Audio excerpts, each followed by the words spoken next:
పొరపాటు చేస్తున్నారండి. ఇది ఈ ఉద్యమం మీకు గాలివానలా చిలికి చిలికి మీకు మీ మీ పీటకే ఎసురు తెస్తుంది. మీ గోల్డ్ మైన్ వచ్చింది వస్తున్నారు. ఇక్కడ మనకు దీంట్లో పత్తికొండలో పవర్ ప్లాంట్స్ వేస్తామని వస్తున్నారు. మంత్రి గారు ఏం చేస్తారంటే ఆ పేపర్ తీసుకున్నారు. ఎవరైతే చెప్పారో అది ఒకటే విషయం చెప్పారు. మనకు నిమ్మల రామానాయుడు ఏం చెప్పారో దానిపైన మనం ఎక్కడ కూడా హామీ ఇవ్వలేదని. ఏమయ్యా, హామీలు ఇవి ఇస్తేనే మీరు ఏదైనా పనులు చేస్తున్నారా? మీరు వచ్చిండే ప్రభుత్వము మీరు ఏర్పాటు చేసి 2.5 సంవత్సరాల నుంచి మీరు ఏదైనా కానీ దానికోసమే వచ్చారా?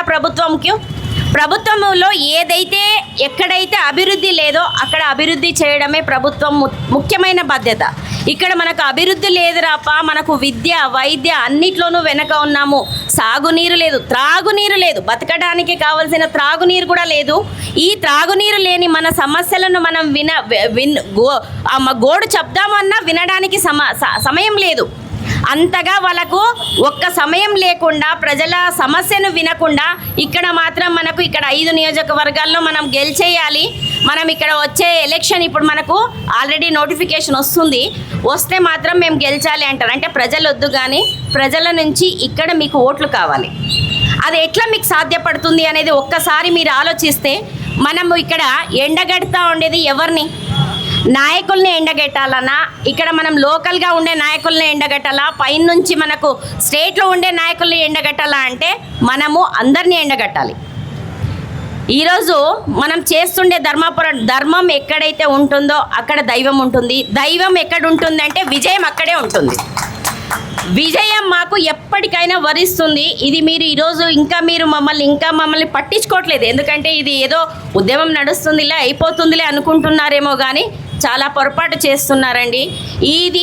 ఈ ఉద్యమం మీకు గాలివానలా చిలికి చిలికి మీకు మీ మీ పీటకే ఎసురు తెస్తుంది.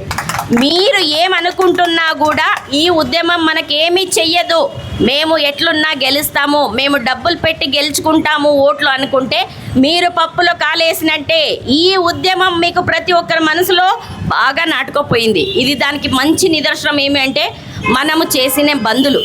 ఫస్ట్ మనం ఆదోని నియోజకవర్గాన్ని బంధు పిలుపునిస్తే జయప్రదంగా ప్రజలందరూ ఏకతాటిపై వచ్చి ఆ రోజు సాయంత్రం వరకు బంద్ చేశారు.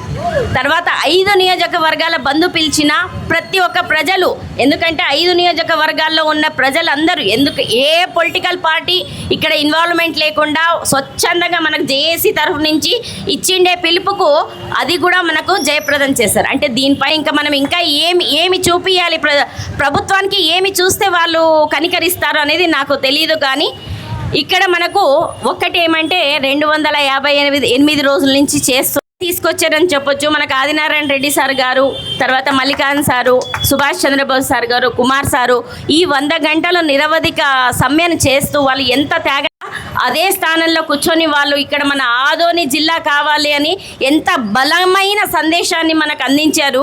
కానీ ఒక నిరాశ ఏమి అంటే ఇక్కడ జనాల్లో అంత స్పందన లేదు. ఆ స్పందనే ఈరోజు వచ్చింటే వీళ్ళు చేసిండే త్యాగానికి ఈరోజు లోకేష్ బాబు గారు ఇక్కడి నుంచి అట్లా వెళ్ళేవారు కాదు.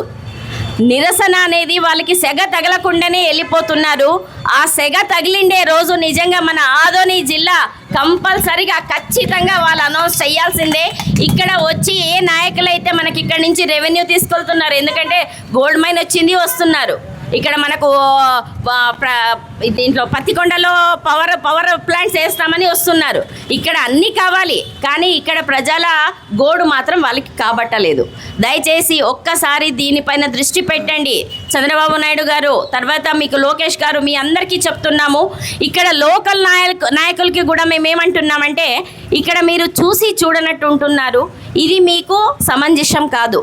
ఇన్ని సంవత్సరాలు అడగలేదు, ఇన్ని సంవత్సరాలు మీరు అడగలేదు, ఇప్పుడు మేము అడుగుతున్నాం. ప్రజల తరఫు నిల్చుకొని మరీ అడుగుతున్నాము. ఈ మన గోడును మీరు కంపల్సరీగా ఈ జిల్లా ఇచ్చేంత వరకు చాలా ముప్పు తెస్తుంది, చాలా భారీ మూల్యాన్ని. మేమేమంటున్నామంటే మీరు ఇప్పుడే మాకు జిల్లాను ప్రకటించే అవసరం లేదు.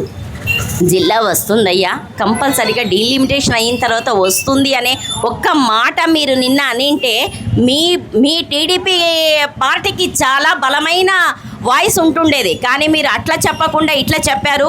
దయచేసి దీన్ని సరిదిద్దుకోండి. జేఏసీ చేస్తూ ఉండేది ప్రజా ఉద్యమం. ఈ ప్రజా ఉద్యమానికి ప్రజలందరూ తోడ్పాటుగా ఉండి ఈ ప్రజా ఉద్యమాన్ని ఇంకా మనం జిల్లా వచ్చేంత వరకు అందరూ తోడై ఉండి ఈ జిల్లాని సాధిస్తామని కావాలంటే కావాలి. ముందుగా మన 5 నియోజకవర్గాల ప్రజల నుంచి ఈ మహానుభావులండి, ఇక్కడ కూర్చున్న 5 మంది మహానుభావులకి పాదాభివందనాలండి. మనకి ఇక్కడ కూర్చోయింది 4 కానీ 152 రోజుల పై నుంచి మనకు కూర్చుంటా ఉండే రెగ్యులర్గా మనకు సుభాష్ చంద్రబోస్ సార్ గారు, తర్వాత మనకు రామాంజనేయులు సార్ గారు, కుమార్ సారు, వీరు ముగ్గురు 152 రోజుల నుంచి నిరాహార దీక్ష చేస్తూనే ఉన్నారండి. ఈ నిరాహార దీక్ష వాళ్ళ త్యాగానికి ప్రతీకగా.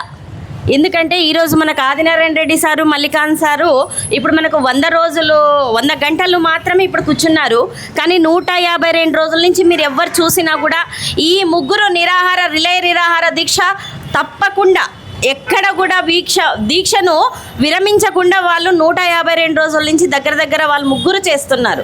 అంటే వారిలో ఉండే ఆ శక్తికి మనం పాదాభివందనాలు చేయాల్సిందేనండి. మన 5 నియోజకవర్గాల ప్రజల నుంచి మన బాధలు ఇప్పుడు 258 రోజుల నుంచి మనకు ఏం చేస్తున్నాము, ఏ ప్రజా పార్టీలు కానీ ఏ రాజకీయ పార్టీలు కానీ మనకు ఎక్కడ అండగా నిలుచుకోలేదు. ప్రజలే మనకు అండగా నిలుచుకొని ఇన్ని రోజుల వరకు మనకు తీసుకొచ్చారనేది ఎవ్వరు కాదనలేని నిజం. ఇంకొకటి ఇక్కడ మనం అడుగుతూ ఉండేది చాలా ధర్మమైన న్యాయమైన కోరిక. ఒక్క జిల్లా మనకు ఆదోని జిల్లా వస్తే దాని నుంచి వచ్చే లాభాలు 258 రోజుల నుంచి చెప్తానే ఉన్నాము. కానీ ఒక్క విషయాన్ని మనం వినడానికి కూడా టైం లేకుండా మనం